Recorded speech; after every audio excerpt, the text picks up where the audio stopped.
Ever stayed up all night cramming, filling notebooks with highlights, only to blank out during the exam?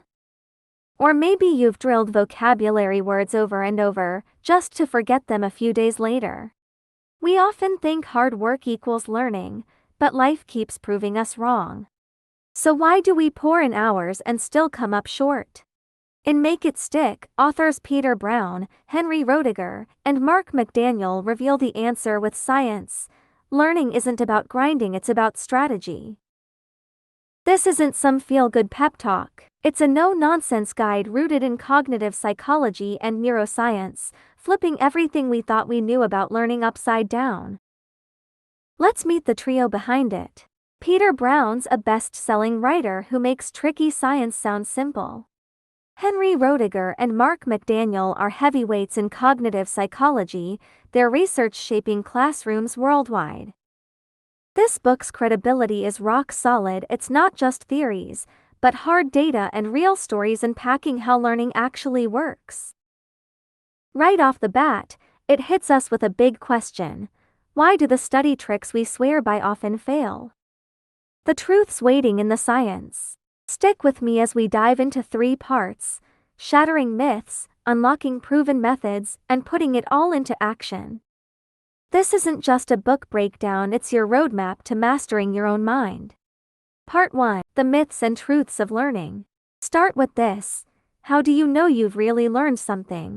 Most of us say it's when we can repeat it perfectly or know it cold. But experiments say that practice makes perfect feeling is a trap. Psychologists call it the fluency illusion. When you reread a page and it flows smoothly, your brain tricks you into thinking you've got it locked in, but it's just a short-term mirage. Switch the setting, and poof, it's gone. There's this classic study that nails it. Researchers had 2 groups tackle a science article. One group reread it, the other took a quiz right after. Guess what? The rereaders felt confident, but a week later, their test scores tanked compared to the quiz group. Why's that? Quizzing forces your brain to dig up the info, not just soak it in passively. That retrieval practice is the real secret to learning. Rereading might feel good, but comfort's often useless. Scientists say this illusion comes from our brain's love for automatic processing. Familiarity fools us into overconfidence. Now, think about another habit: cramming. Picture this: you spend 5 hours today on vocab, then 5 tomorrow on grammar, all in big chunks. It feels productive, but it's a brain killer.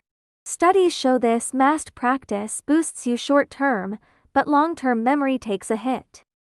Flip that to spaced practice: hit some words today, review tomorrow, add more the next day, and it sticks way better. Here's why. Your brain needs time to process, and spacing lets memories teeter on the edge of forgetting, making them stronger when you pull them back. One experiment had 2 groups learn Spanish words. Crammers did 50 in a day, spacers spread it over 5. 2 weeks later, the spacers nailed 80% of them, the crammers, barely 30%. Learning's a marathon, not a sprint. Here's another myth: tests are just for grading, not learning. Wrong. Tests are a powerhouse for learning itself. Research shows regular mini-quizzes can double how much you retain. Each time you recall something, it's like a booster shot for your brain. This is called the testing effect. Pulling info out strengthens those neural pathways, turning fleeting thoughts into lasting knowledge. Take this study. One group memorized chemistry formulas by rote, another did weekly quizzes. 6 months later, the quiz group still knew 80% of it. The rote learners had almost nothing left. Tests don't just check you, they cement what you know. So why do we fall for these traps? Psychology's got an answer. Our brains are wired to save energy. Rereading and cramming fit this cognitive ease role. They feel effortless. But real learning fights that instinct. Scientists say your brain's plasticity, the ability to rewire itself, only kicks in when you push it. It's like lifting weights: no strain, no gain. Dig deeper, and it's our past screwing us up too. Remember reciting poems as a kid, acing the quiz, then forgetting it all. We got used to that, thinking it's how learning works. But science says that one-and-done memory is just a test-taking glitch, not true learning. Real learning means owning the knowledge, ready to use any time. Like riding a bike, you might not touch one for a decade, but hop on, and you're good. That's the forever memory we're after. These truths flip our gut feelings on their head. Learning isn't about piling on hours, it's about waking up your brain. Bust these myths, and we're ready to grab the right tools.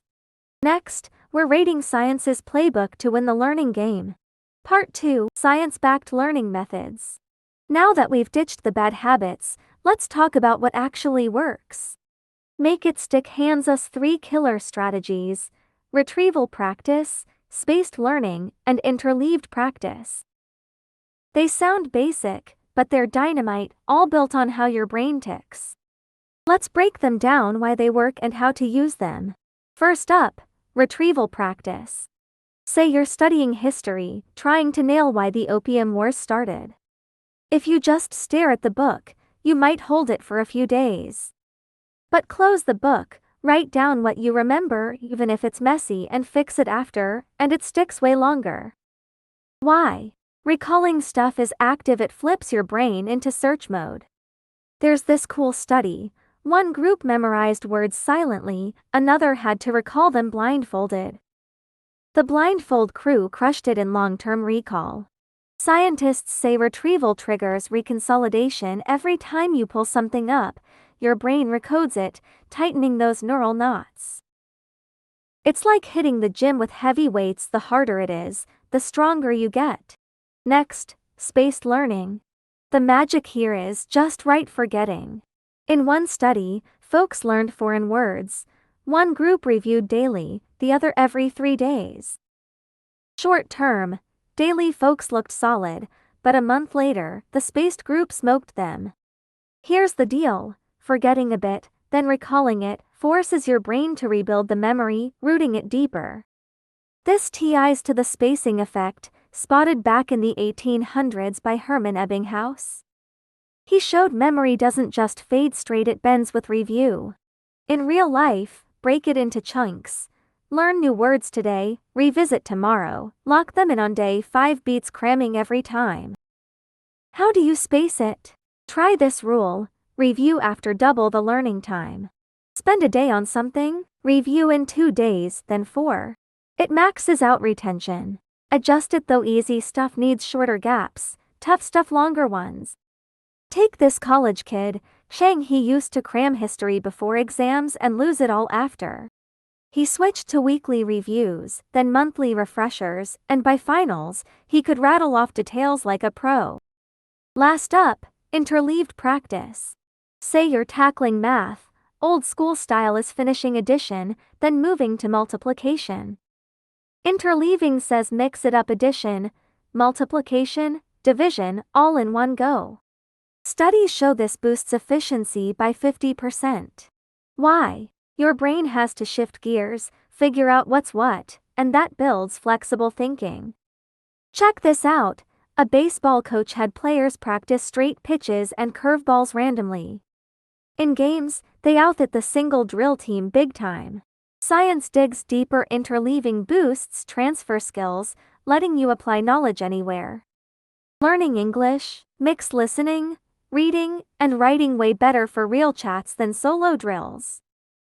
It's got another perk: it mirrors life. Problems don't line up neatly, you've got to pivot fast.